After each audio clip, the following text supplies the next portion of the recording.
Good morning. Mackenzie Johnston with Tri-State Livestock News, bringing you your Thursday morning headlines concerning fair cattle markets. Sponsored by Sandhills State Bank, the most committed brand in banking, and Sandhills Beef Company. American producers feeding Americans because monopolies won't get us anywhere. According to Meeting Place, last weekend, 15 oceanic and Asian countries came together to form the Regional Comprehensive Economic Partnership, RCEP. RCEP is the world's largest multi-country trade agreement, accounting for a third of the global economy and half of the global population. Countries included in the partnership are Australia, China, Japan, South Korea, New Zealand, Brunei, Cambodia, Indonesia, Laos, Malaysia, Myanmar, the Philippines, Singapore, Thailand, and Vietnam.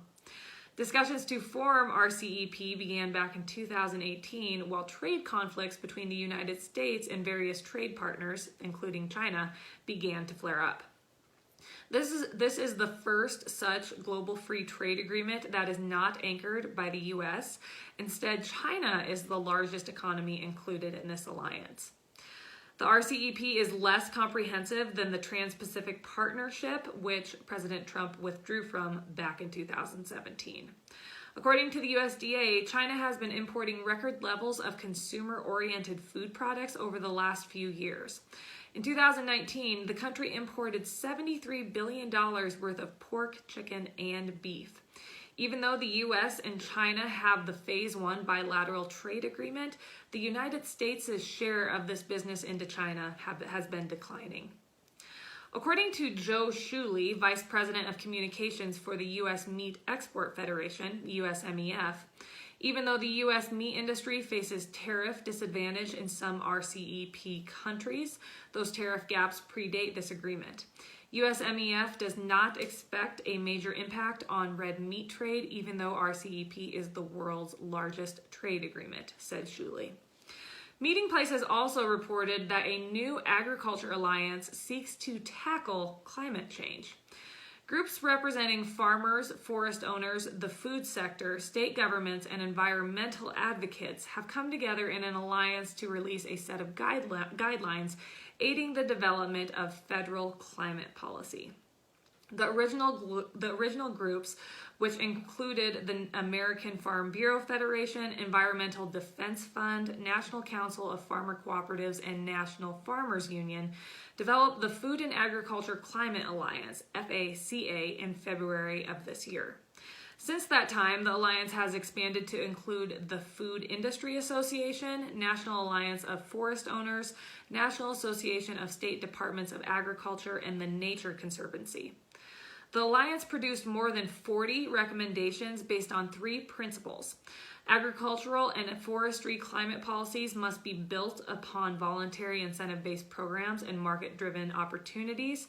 The principles must promote resilience and adaptation in rural communities, and the principles must be science-based. According to Zippy Duvall, FACA co-chair and president of the American Farm Bureau Federation, it was important for the alliance to reject punitive climate policy ideas of the past and instead favor policies that respect farmers and support positive change. Numerous FACA organizations are also members of Farmers for a Sustainable Future, which was also created back in February of this year.